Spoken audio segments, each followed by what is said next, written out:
Rich and Poor, Reflections on the 2020 AhFest theme by Foley Schuler, read by the author.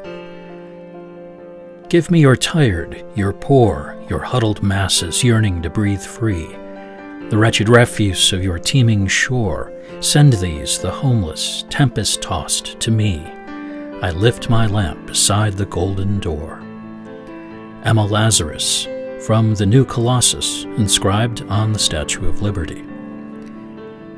Let me tell you about the very rich. They are different from you and me. F. Scott Fitzgerald, The Rich Boy. Some people are so poor, all they have is money. Bob Marley. The path to human happiness, or even just getting by, is a slippery slope. Sometimes upward, sometimes down, and sometimes in between. Wealth, with all the security it seems to afford, often only adds cumbersome baggage to the journey. The image from mythology is familiar to any school child. The Greek king Midas is granted his great wish that everything he touched turn to gold, only to find the blessing quickly turn into the obvious curse it always was, giving new, or rather old, meaning to the admonition, be careful what you wish for. Jesus would add, memorably, lest there be any doubt, it is easier for a camel to go through the eye of a needle than for a rich man to enter the kingdom of God. Picasso, hedging his bets, would try to have it both ways, saying, I'd like to live as a poor man with lots of money. And yet resources, properly directed, can do incredible good in this world. Where would we be without our philanthropists, without the random acts of kindness, and even selflessness, not to mention the smaller, soul-filling, pay-it-forward moments by which the human heart survives? Sadly, though, so much of our existence boils down to some banal variation or another on me first, and in this contest for survival of the fittest in which we constantly find ourselves, so many are left behind, even left for dead. Even with the relatively recent emergence of the middle class, our world remains one of extremes, defined by the division between the haves and the have-nots, and by the gulf in between. At certain points in our history, this country, the most affluent in the world, has been shocked to learn that there was another entire country, unknown and invisible, living within its own borders all along. So many voiceless Americans who remain imprisoned in seemingly endless, vicious cycles of grinding poverty and lack of education and opportunity. Blessedly, individuals arise from time to time to reveal its existence again, to underscore poverty's devastating effects, and to try to bring comfort, hope, and a voice to the dispossessed, those who can't help themselves, who are trampled by injustice and left out of, or even crushed by, the elusive American dream. They, however, are relatively few and far between, and so often, for daring to try to wake us from our complacent slumbers, end up murdered, or martyred, or both, slain, then sainted, whether their names be Jesus, Martin Luther King, or Bobby Kennedy. Why do people starve while surpluses rot in other parts of the world? Wonders Anne Frank at one point, writing from her hiding place in the immortal diary that is one of the great testaments to the human spirit. At the heart of her question lies one of the fundamental mysteries of our collective being. This tension, this divide between the haves and the have-nots, has defined humanity for better or worse since its inception. What is our political life but the fight over distribution of wealth, a never-ending battle between these two forces, with many indeed caught up somewhere in the middle? At the time of this essay's writing, and likely alas of its reading too, America, with the world, remains in the grip, with no clear end in sight, of a terrifying global pandemic that has cast a harsh and revealing light on the economic disparities and racial injustices which so often go hand in hand of our land. It quickly became clear that the deadly virus was having a disproportionate impact on racial and ethnic minorities in low-income areas. The required social distancing necessary to save lives was soon seen by anyone who cared to look as the obvious privilege granted to but a certain segment of society that it was. Just as in the Middle Ages, when the nobility retreated to the country estate, drew up the moat, and hid from the Black Death, while others without that luxury, mostly in urban areas, sound familiar, died in multitudes. Those with money and means have been able to work from home, while others, ironically deemed essential, have been left to fend for themselves and at great peril. During the lockdown, with families hunkered down, posting on social media, as one friend put it, pictures in their matching pajamas, others were dying, while some quarantined, often with the giddiness of a childhood snow day, the biggest worry being what new show to binge watch, how to navigate Zoom conferencing, what new hobby to take up in their extra time to keep from getting bored. Others were forced by necessity to put their lives on the line, as, for perhaps the first time in history, essential somehow became synonymous with disposable. Performing the services needed to keep the wheels turning, the very services that allowed the others to stay at home and isolate, they have become the canary in the coal mine, while the well-off wait to see if it's safe to come out, and for life to return to normal, a normal that many would now maintain needs desperately to change. This vulnerability is highly intersected with race and poverty. Indeed, rarely, if ever, has the disparity between rich and poor been so blatantly and brutally dramatized as right now. With the world in survival mode, which for some seems to mean denial, the me-first mentality continues to rear its ugly head. It doesn't always have to take the form of the proverbial mad grab to be the one to die with the most toys. The politics of COVID mask wearing will do. At the same time, the COVID-19 crisis and the protests against our country's deep-seated racial injustice have together brought us to a once-in-a-lifetime moment of reckoning, a time of extraordinary soul-searching, reevaluation, and an opportunity to reset and make a change. As America faces the worst economic collapse since the Great Depression, and lives are put further at risk in a rush to reopen that economy, as our cities continue to smolder and on the eve of the most divisive and bitterly contested, and what many consider most important, election of our lifetimes, one that will determine so much of our response to these extraordinary challenges that face us, the Muskegon Area Arts and Humanities Festival invites you to pause and reflect on our priorities and what makes us rich and what makes us poor, realizing that the question ultimately has very little to do with money. And ask yourself, which am I? What am I going to do? Hi, I'm Louise Hopson, owner of Art Cats Gallery in Muskegon. Our gallery's been here almost 21 years, and we carry the work of about 70 artists, including my own. My studio is adjacent, so I have my working studio here, and we are open currently 5 days a week. During the holidays, we'll be open 7 days a week. And one of the reasons that I joined AhFest, and I think I'm one of the only not nonprofit businesses in the group, is because I feel like artists are totally underappreciated, whether they're writers, potters, painters, singers, dancers. I don't think that our society values the arts like they should be valued, and if you look around, everything that you see around you has been designed by an artist. I also feel like having many voices together promoting the arts is more valuable than just having one single voice, that people will pay more attention to it. And so I think that that's one of the biggest reasons that I joined it. Hi, I'm James Balburney, and I've come back from my grave here at Muskegon's Evergreen Cemetery to take part in this 10th year of the City of the Dead Historic Reenactment Tours. This year's event will be virtual only. More information will be available shortly on the AhFest website. City of the Dead is a proud member of the Arts and Humanities Festival. We have received great support and inspiration, as well as much improved dispersal of information about our event to the general public through the AhFest membership. AhFest likes and supports us, and we like and support AhFest. Please join us online this year in mid-October. Thank you.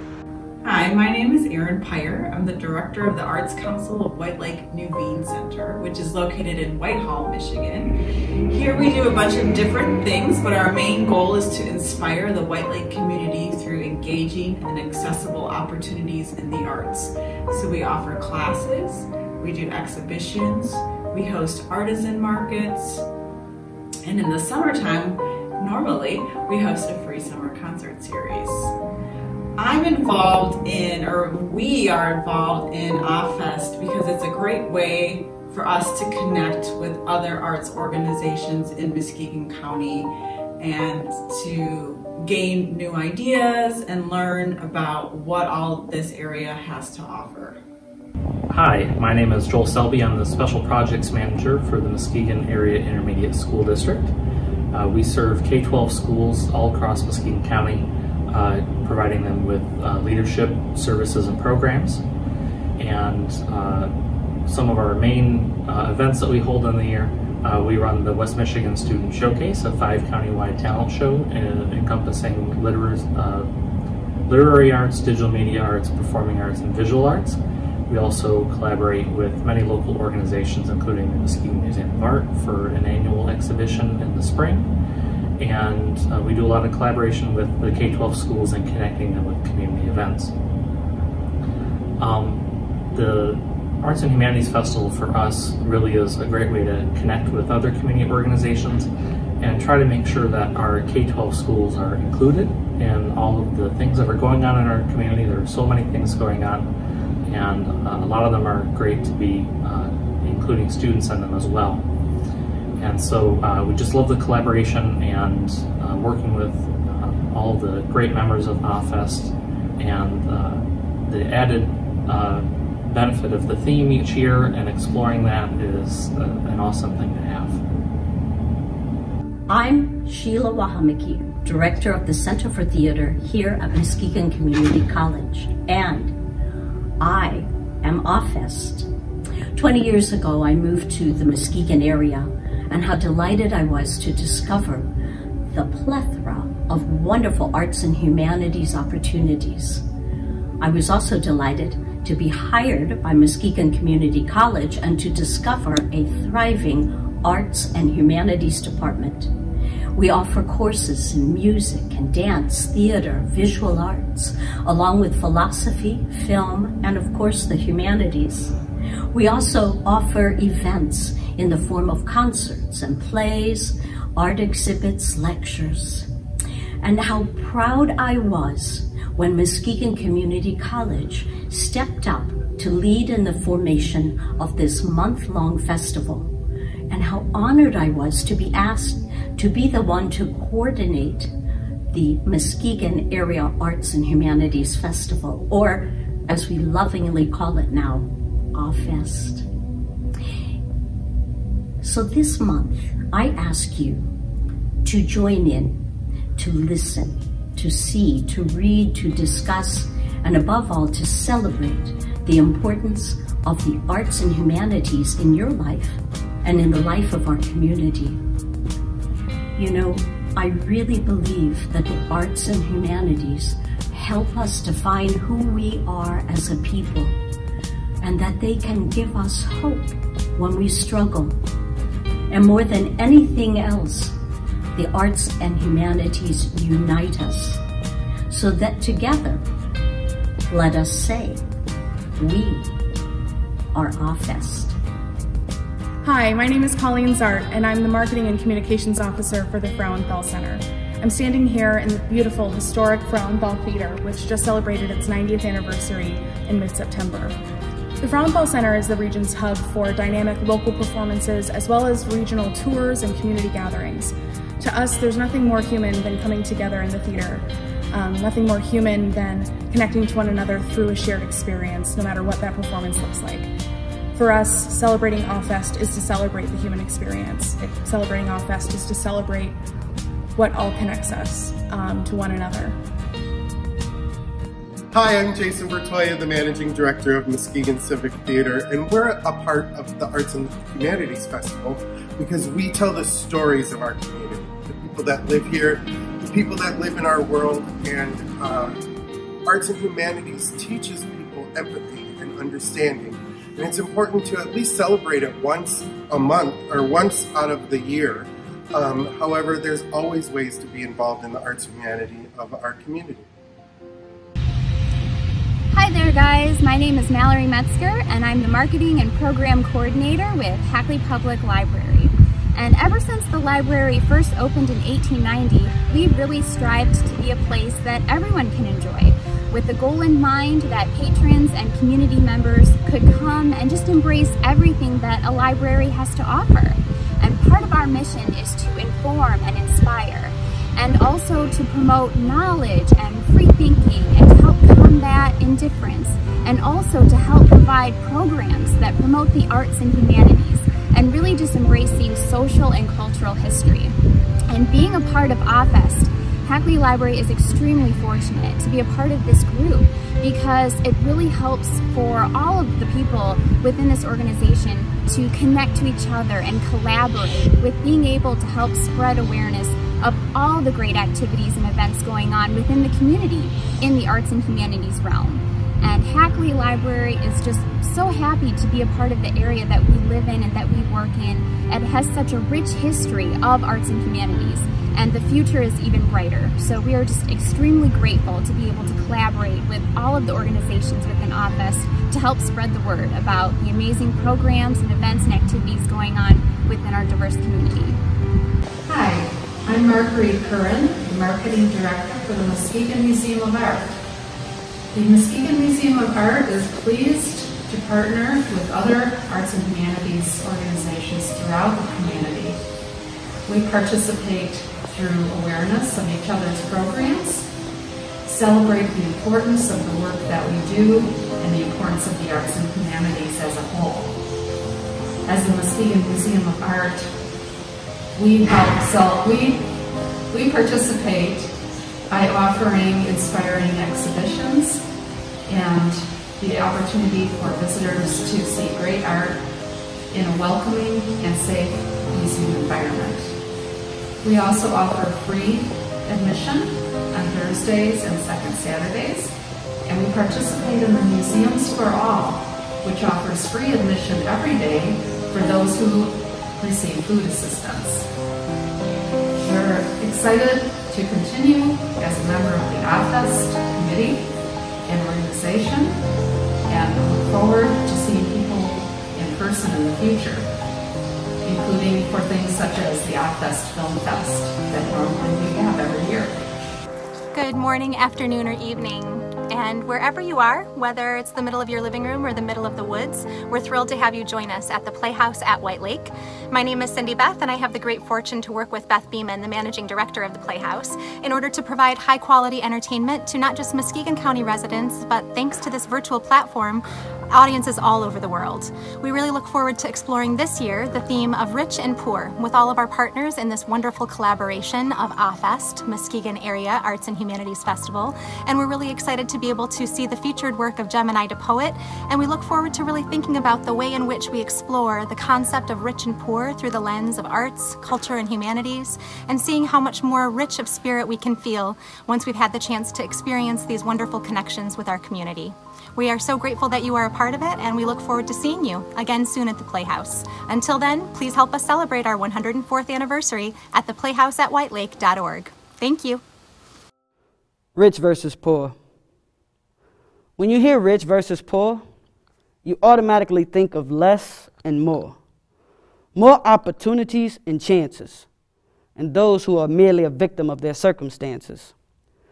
When I look around my city and think of those words, I don't know where to start. Because the reality of it all, it tugs at my heart. While the rich gets redevelopment of their lakeshore, the poor gets closed schools and another liquor store. I see the rich gentrification masked as redevelopment. And when the poor questions it, their concern is deemed irrelevant. When you ride through what's deemed as the urban part of our city, the empty buildings, abandoned houses, and bad roads aren't pretty. But when you ride through what's deemed as the suburbs, their landscape and streets are superb. But see, the ugly truth of the world today is rich versus poor expands beyond city limits and is seen throughout the USA. You see it in the priorities. And those priorities rarely include the minorities. When it comes to them, they always seem to separate their care and concern. The poor is tired of wondering, when will it be our turn? Truth of the matter is, equality, inclusion, and respect is all we yearn. The tears we once cried have begun to evaporate as our fears alleviate. And we've begun to stop waiting on the rich to incorporate, change where they don't reside. Their lack of care for years, we've taken it in stride. But truth is, we'll no longer hide and allow the richest monetary value to devalue our pride. And now that I have your undivided attention, it would be an injustice to what America deems as the poor if I didn't paint a different vision. Because in order for us to move past where we are, we have to first remove the Band-Aid from the scar and allow you to see us for who we truly are. Yes, we may come from single-parent homes, but the tenacity of the single mother raising us is what made a lot of us strong. Please don't misinterpret me saying that as if it's okay to have a home minus a man. But see, we lean strongly on our faith and allow God's plan to what the rich may deem as a struggle to be what built our mental and spiritual muscle. Because we've had to fight and tussle for every inch of success. Because being labeled poor, we've always had to give more than our best and ace every single one of life's tests and never ever fold in the moment of duress. We had no silver spoon, inheritance, or privilege.